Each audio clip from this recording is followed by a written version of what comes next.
बहुत पुराने जमाने की बात है। एक बड़ी सल्तनत थी।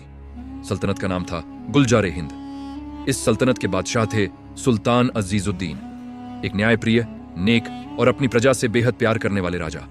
और उनका एक ही बेटा था, शहजादा जहांगीर। जहांगीर उस वक्त सिर्फ 18 साल का था, जवान, सुंदर और बहुत ही होशियार। लेकिन उसमें एक बहुत बड़ी कमी थी, घमंड। हाँ, शहजादा जहांगीर को अपनी ताकत पर, अपनी शक्ल पर, अपनी हैसियत पर, हर चीज पर घमंड था। वो अक्सर कहा करता था, मैं शहजादा हूं, मुझसे बड़ा कोई नहीं, मेरे जैसा कोई नहीं। महल में जब वो नौकरों से बात करता तो उसकी आवाज में घमंड झलकता था। बाजार में जाता तो आम लोगों को नीचा दिखाता, गरीबों को देखता तो मुंह फेर लेता। सुल्तान अजीजुद्दीन यह सब देख रहे थे, लेकिन उन्हें यह बिल्कुल पसंद नहीं था। एक दिन उन्होंने जहांगीर को अपने पास बुलाया और बड़े प्यार से कहा, बेटा जहांगीर, तुम्हारा यह घमंड अच्छा नहीं है। जहांगीर ने जवाब दिया, अब्बू हुजूर, मैं शहजादा हूं, मुझे घमंड करने का हक है। सुल्तान ने समझाया, नहीं बेटा, याद रखो, अल्लाह ने तुझे यह सब दिया है, यह तेरी अपनी कमाई नहीं है। अगर तू घमंड करेगा तो अल्लाह तुझे जरूर सबक सिखाएगा। जहांगीर यह सुनकर हंस पड़ा। उसने कहा, अब्बू, आप बहुत पुरानी बातें करते हैं, मैं शहजादा हूं, मुझे कौन सबक सिखा सकता है। सुल्तान ने गहरी आह भरी और खामोश हो गए। जहांगीर को एक शौक बहुत पसंद था, शिकार। हर हफ्ते वो अपने सिपाहियों के साथ जंगल में शिकार करने जाता, हिरण, खरगोश, पक्षी, सब कुछ। लेकिन यह शिकार जरूरत के लिए नहीं था, सिर्फ मनोरंजन के लिए था, खेल के लिए। एक दिन वो अपने सिपाहियों के साथ घने जंगल में शिकार करने गया। शिकार के दौरान वो एक हिरण के पीछे भागने लगा और देखते ही देखते अपने साथियों से बहुत दूर निकल गया। उसका घोड़ा तेज दौड़ता रहा और अचानक एक गहरे गड्ढे में गिर गया।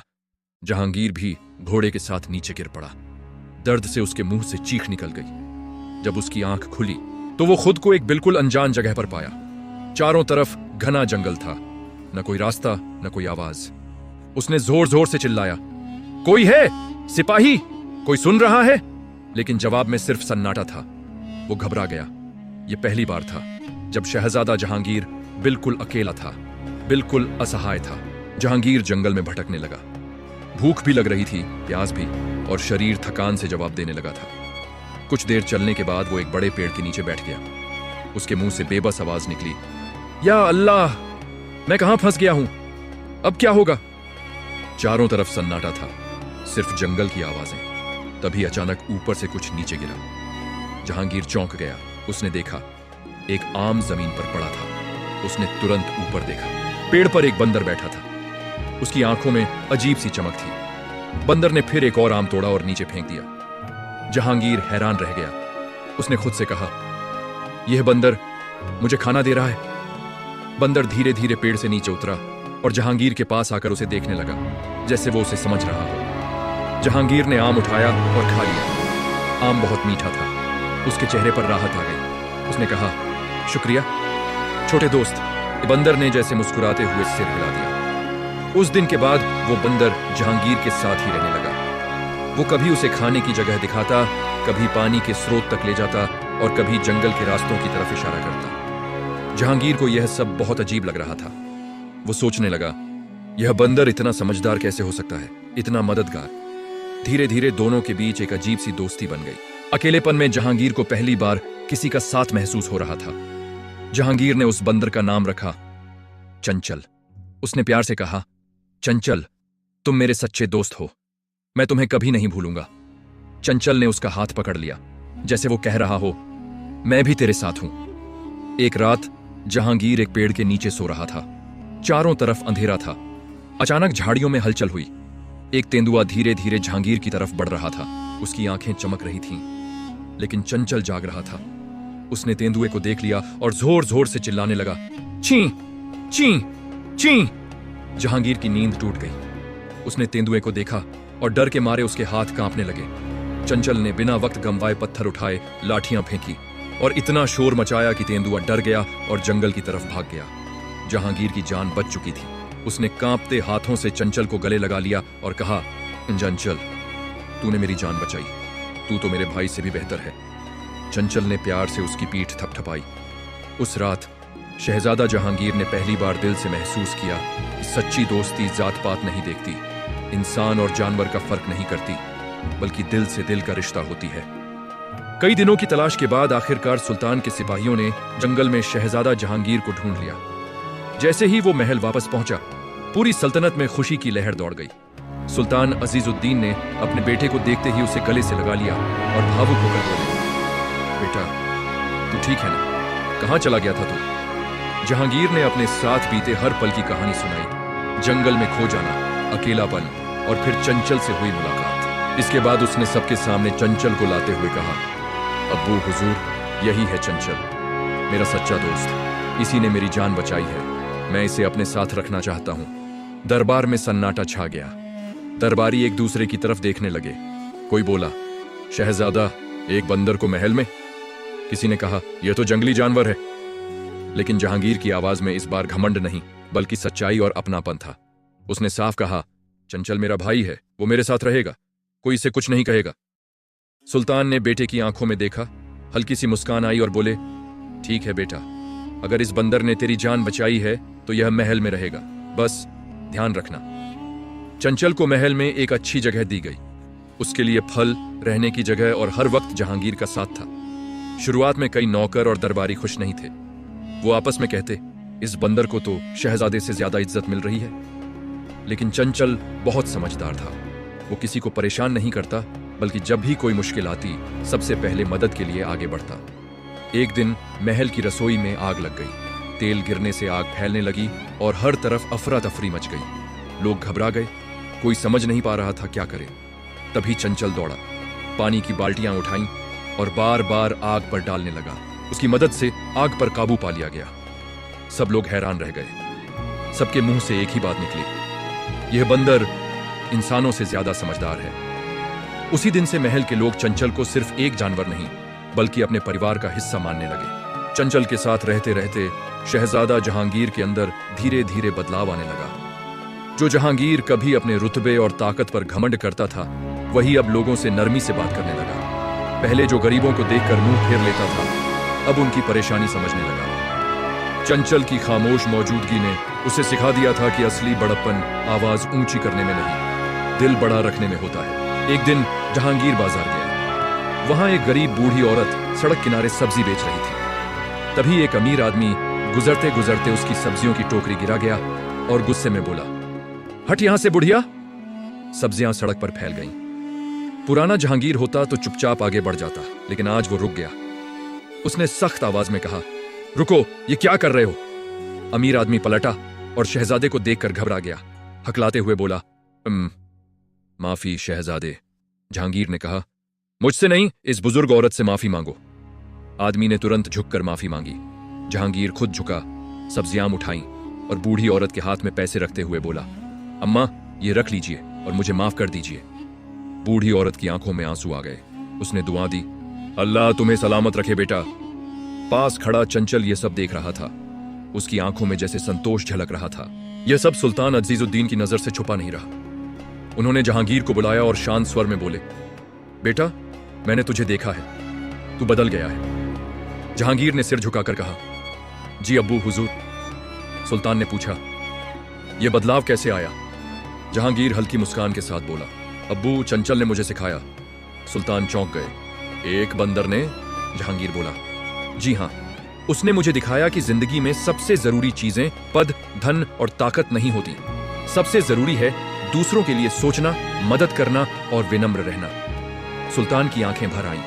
उन्होंने गहरी सांस लेकर कहा, बेटा अल्लाह ने तुझे सबक सिखाने के लिए एक जानवर को जरिया बनाया। यह उसकी कुदरत है। उस पल जहांगीर समझ गया कि असली शहजादगी ताज पहनने में नहीं, बल्कि इंसान बनने में है। जहांगीर के राज्य को कुछ ही महीने हुए थे कि पड़ोसी राज्य से खतरा बढ़ने लगा। खबर आई कि वहां का राजा लालची और निर्दयी है। उसकी नजर इस राज्य की दौलत पर है। दरबार में डर का माहौल बन गया। वजीर बोले, जहां पनाह, हमें पहले हमला कर देना चाहिए। सेनापति बोला, अगर हमने इंतजार किया तो वो हम पर चढ़ आएगा। जहांगीर चुप बैठा सबकी बातें सुनता रहा। उसके चेहरे पर घबराहट नहीं थी, बस सोच थी। उसने धीरे से कहा, जंग आखिरी रास्ता होना चाहिए, पहला नहीं। दरबार में सन्नाटा छा गया। उसी रात वह अकेले शहर की गलियों में निकला। उसने देखा लोग चैन की नींद सो रहे हैं, बच्चों के चेहरों पर सुकून है। उसने आसमान की तरफ देखा और दिल ही दिल में दुआ की, या अल्लाह मेरे फैसले में भलाई रखना। अगले दिन उसने एक अनोखा फैसला लिया। उसने पड़ोसी राज्य के राजा के पास एक खत भेजा। उस खत में लिखा था, अगर तुम्हें दौलत चाहिए हम व्यापार करेंगे, अगर तुम्हें जमीन चाहिए हम बैठकर बात करेंगे, लेकिन अगर तुम्हें सिर्फ खून चाहिए तो याद रखना हम अपनी रक्षा करेंगे। कुछ दिनों तक कोई जवाब नहीं आया। दरबार में बेचैनी बढ़ती गई। तभी अचानक खबर आई, पड़ोसी राजा खुद मिलने आ रहा है। सब हैरान थे। यह चाल भी हो सकती है, सेनापति ने कहा। मुलाकात का दिन आया। दोनों राजाओं की आमने सामने मुलाकात हुई। पड़ोसी राजा ने तंज कसते हुए कहा, तुम बहुत नरम हो जहांगीर, ऐसे राज नहीं चलते। जहांगीर ने शांत आवाज में जवाब दिया, नरमी कमजोरी नहीं होती अगर उसके पीछे ताकत और यकीन हो। लंबी बातचीत के बाद आखिरकार जंग टल गई। दोनों राज्यों के बीच व्यापार का समझौता हुआ। लोग खुश थे। शहर में जश्न मनाया गया। बिना एक बूंद खून बहाए शांति जीत गई। उस रात चंचल फिर आया। पेड़ की डाल पर बैठकर बोला, देखा, असली बहादुरी तलवार चलाने में नहीं, तलवार रोकने में है। जहांगीर मुस्कुराया। उसके दिल में अब और भी यकीन था। धीरे धीरे उसकी पहचान एक ऐसे राजा के रूप में होने लगी जो सिर्फ ताकत से नहीं, इंसाफ और अक्ल से राज करता था।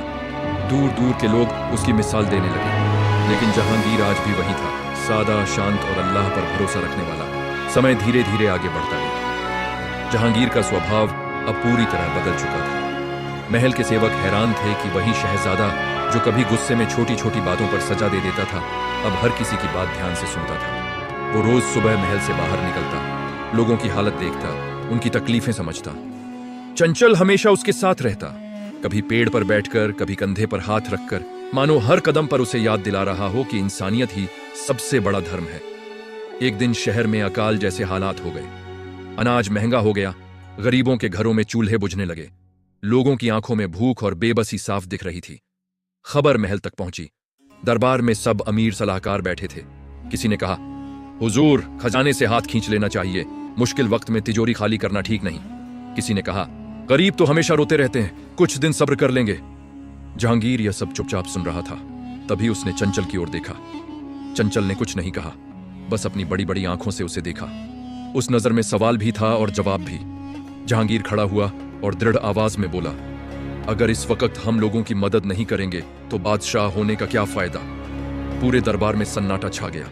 जहांगीर ने आगे कहा, खजाना लोगों की अमानत है, जब लोगों पर मुसीबत आए तो वही खजाना उनके काम आए। उसने हुक्म दिया, आज से महल के अनाज के गोदाम खोल दिए जाए, हर भूखे को खाना मिलेगा, बिना किसी भेदभाव के।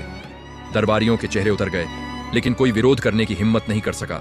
शाम तक पूरे शहर में ढोल बज गए। ऐलान हुआ कि शहजादा खुद गरीबों में अनाज बंटवाएगा।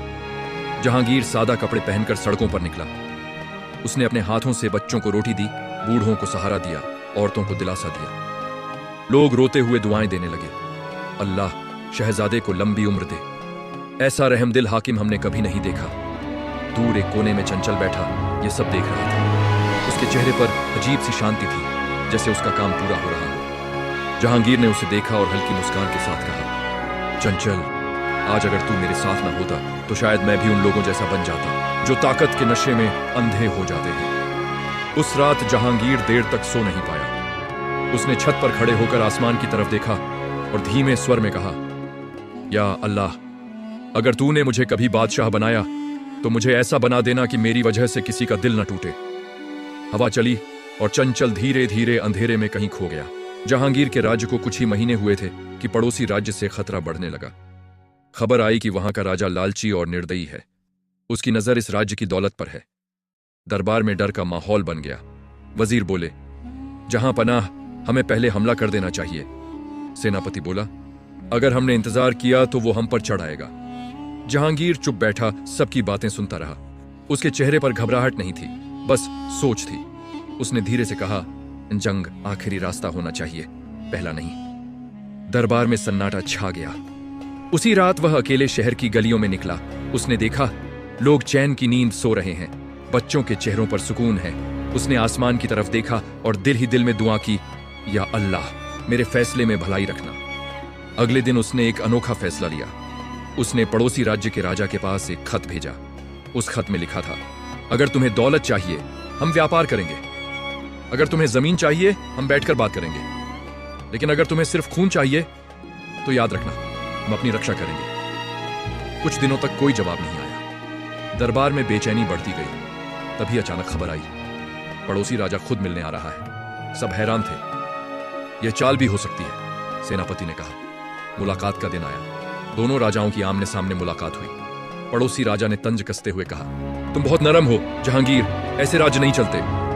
जहांगीर ने शांत आवाज में जवाब दिया, नरमी कमजोरी नहीं होती अगर उसके पीछे ताकत और यकीन हो। लंबी बातचीत के बाद आखिरकार जंग टल गई। दोनों राज्यों के बीच व्यापार का समझौता हुआ। लोग खुश थे। शहर में जश्न मनाया गया। बिना एक बूंद खून बहाए शांति जीत गई। उस रात चंचल फिर आया। पेड़ की डाल पर बैठकर बोला, देखा, असली बहादुरी तलवार चलाने में नहीं, तलवार रोकने में है। जहांगीर मुस्कुराया। उसके दिल में अब और भी यकीन था। धीरे धीरे उसकी पहचान एक ऐसे राजा के रूप में होने लगी जो सिर्फ ताकत से नहीं, इंसाफ और अक्ल से राज करता था। दूर दूर के लोग उसकी मिसाल देने लगे। लेकिन जहांगीर आज भी वही था, सादा, शांत और अल्लाह पर भरोसा रखने वाला। साल बीतते गए। जहांगीर का नाम दूर दूर तक फैल गया। लोग कहते, यह राजा अलग है, यह पहले सुनता है फिर फैसला करता है। उसके राज में न सिर्फ अमन था बल्कि इंसाफ भी था। अमीर हो या गरीब, दरबार में सबको बराबर सुना जाता। एक दिन दरबार में एक बूढ़ी औरत आई। उसके कपड़े साधारण थे लेकिन आंखों में हिम्मत थी। उसने कहा, जहां पना, मेरे बेटे को एक अमीर व्यापारी ने झूठे इल्जाम में फंसा दिया है। दरबार में खुसर पुसर शुरू हो गई। वह व्यापारी बहुत ताकतवर था। जहांगीर ने तुरंत फैसला नहीं दिया।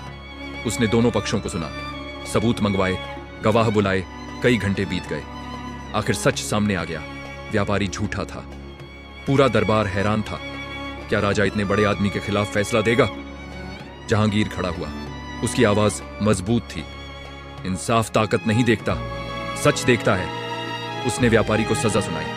बूढ़ी औरत रो पड़ी। उसने हाथ उठाकर दुआ दी, अल्लाह तुम्हें सलामत रखे, तुम सच में बादशाह हो। उस रात जहांगीर अकेला बैठा था। चंचल फिर आया। आज तूने सच में ताज पहन लिया, चंचल ने कहा। जहांगीर मुस्कुराया, ताज सिर पर नहीं होता चंचल, ताज जिम्मेदारी होता है। आसमान साफ था, चांद चमक रहा था। शहर चैन से सो रहा था और जहांगीर के दिल में सुकून था, क्योंकि उसने हर फैसले में डर नहीं, इंसाफ चुना था। धीरे धीरे लोग समझ गए, असली ताकत तलवार में नहीं, न्याय में होती है। असली जीत जंग जीतने में नहीं, दिल जीतने में होती है। और यही इस कहानी का सबक है, जो इंसाफ करता है वही सच्चा बादशाह होता है।